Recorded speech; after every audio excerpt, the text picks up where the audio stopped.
जी हाँ साथियों, क्या चल रहा है फिलहाल? फिलहाल ये चल रहा है कि मांगो और जलाएंगे। समझ नहीं आया?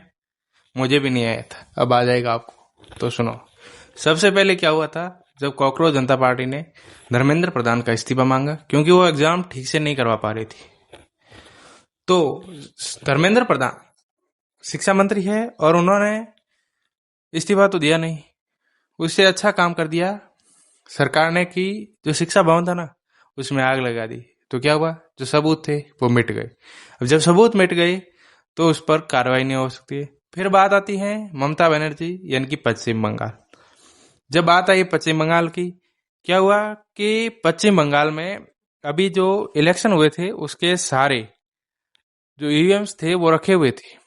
और जब कोर्ट ने पश्चिम बंगाल के इलेक्शन के सबूत मांगे तो फिर से वही हुआ कांड, मांगो हम जलाएंगे। यानी कि अब जहां ईवीएम थी वहां पर दूसरी और तीसरी मंजिल पर आग लगी थी, और उस आग को चौथी, पांचवी, छठी मंजिल को छोड़ करके सीधी सातवीं और आठवीं मंजिल पर पहुंचा दिया। किसने पहुंचाया?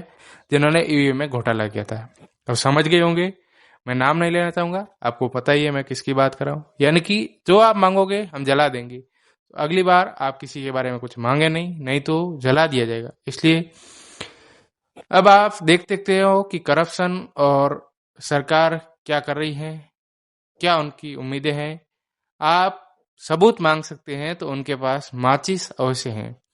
जैसे ही आप मांगोगे हम जला देंगे, यानी कि सरकार जला देगी। ये सरकार का कहना है, हमारा नहीं। क्योंकि दो सबूत, दो ऐसे इंस्टेंट बता दिए मैंने, और भी होंगे ऐसे। देखते रहिए, जैसे जैसे सबूत मांगते जाएंगे वैसे वैसे आग लगती जाएगी। आग भी कुछ इस तरह लगी है कि जहां ईवीएम रखी थी 4,000 पश्चिम बंगाल की, बाकी सारी ईवीएम के जो बिल्डिंग्स थी, जो मंजिलें थी, वो सही पड़ी है। दूसरी तीसरी मंजिल में आग लगी है और वो सीधा जहां पर पश्चिम बंगाल की ईवीएम लगी हुई है वहां पर पहुंच जाती है और वहां के सारे ईवीएम को नष्ट कर देती है। देख लिया आपने, ऐसा ही और भी होगा। तो जुड़े रहिए हमारे साथ, ऐसी और खबरों के साथ। मिलते हैं अगले वीडियो के अंदर। Thank you.